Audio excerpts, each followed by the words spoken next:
ने वास्तविक संख्या के एक गुण के बारे में पढ़े थे। वह गुण था यूक्लिड का विभाजन प्रमेय का। उसके आधार पर हम लोगों ने 1.1 चैप्टर को पढ़ा। और दूसरा गुण है अंक गणित का आधारभूत प्रमेय। इस आधार पर हम लोग 1.2 चैप्टर को पढ़ेंगे। अंक गणित के आधारभूत प्रमेय का कथन है कि किसी भी भाज्य संख्या को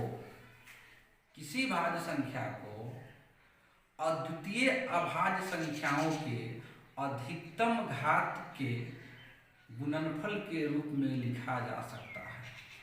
मतलब प्रत्येक भाज्य संख्या को अद्वितीय अभाज्य संख्याओं के अधिकतम घात के गुणनफल के रूप में लिखा जा सकता है। ध्यान रखने वाली बात यह है कि घात जो होगा वह ऋणात्मक नहीं होगा, धनात्मक होगा। इस आधार पे हम लोग इस चैप्टर को बनाएंगे।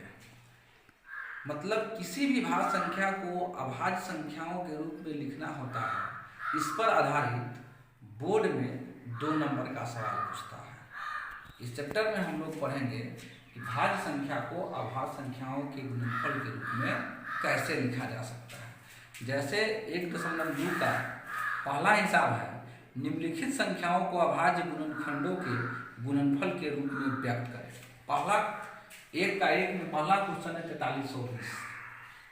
इस 4320 का सबसे पहले हम लोग साइड में एलसीएम ज्ञात करेंगे, लसअ ज्ञात करेंगे।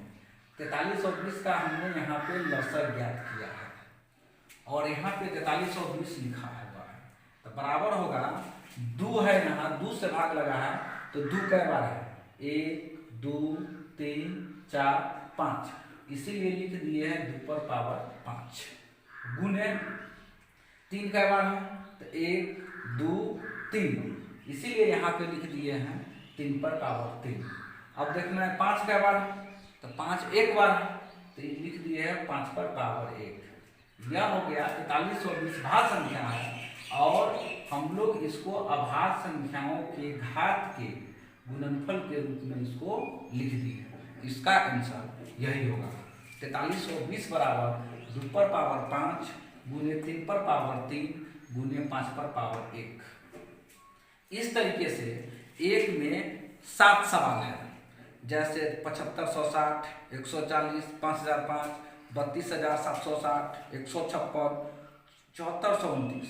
इसको क्या करेंगे, इसी तरीके से इसको साइड में एलसीएम ज्ञात कर लेंगे और इसको अभाज्य संख्याओं के गुणनफल के रूप में लिख देंगे। पहला सवाल हुआ। दूसरा सवाल में कहता है कि 23750 में 5 का अधिकतम घात ज्ञात करें। जैसे उदाहरण हम इसी पर लेते हैं कि 4320 में पूछेगा कि 3 का अधिकतम घात ज्ञात करें। तो ऐसे ही बना लेंगे और 3 का अधिकतम घात जो है 3 है तो लिखेंगे 4320 में 3 का अधिकतम घात बराबर 3। इसी तरीके से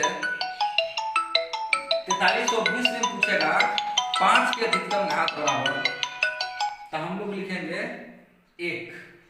और यही पूछेगा 2 के अधिकतम घात बराबर, तो लिखेंगे हम यहाँ 5। इसी तरीके से 23750 का एलसीएम ज्ञात कर लेंगे और उसमें देखेंगे कि 5 कितना बार आया है। 5 कितना बार आएगा वही उसका अधिकतम घात होगा। 2 का सवाल होगा। 3 में कहता है 1440 में 2 का अधिकतम घात ज्ञात करें। तो 1440 का एलसीएम ज्ञात कर लेंगे, 1440 बराबर लिख देंगे और उसमें देखेंगे 2 कितना बार आया है। 2 जितना बार आएगा वही 2 का अधिकतम घात हो जाएगा। इसी तरीके से क्वेश्चन है 6370, मतलब चौथा क्वेश्चन है। और 6370 को यहाँ कहता है 2 पर पावर n इंटू है 5 पर पावर n इंटू है 7 पर पावर k इंटू है 13 पर पावर p। अब कहता है यम जोड़ यन जोड़ के जोड़ पी का मान ज्ञात करें। तो करेंगे क्या कि साइड में 6370 लिखेंगे और उसमें 2 से भाग लगाएंगे, इसके बाद उसमें 5 से भाग लगाएंगे, उसके बाद उसमें 7 से भाग लगाएंगे और उसके बाद उसमें 13 से लगाएंगे। 2 जितना बार आएगा वह यन का मान होगा। यन जितना बार आएगा 5 जितना बार आएगा वह यन का मान होगा। 7 जितना बार आएगा वह के का मान होगा और 13 जितना बार आएगा वह पी का मान होगा। और वही हम यम मतलब यम यन के पी चारों का मान को जोड़ देंगे तो वही आंसर चला आएगा। हम लोग अभी 1 2 3 4 हिसाब को समझें। इसमें यदि किसी भी प्रकार का कोई प्रॉब्लम हो बनाने के क्रम में तो हम जो वीडियो डाल रहे हैं उस वीडियो में कमेंट करके या व्हाट्सएप पर डालेंगे तो व्हाट्सएप ग्रुप में मतलब लिखेगा कि समझ में आया या नहीं आया। इस वीडियो को यहीं पर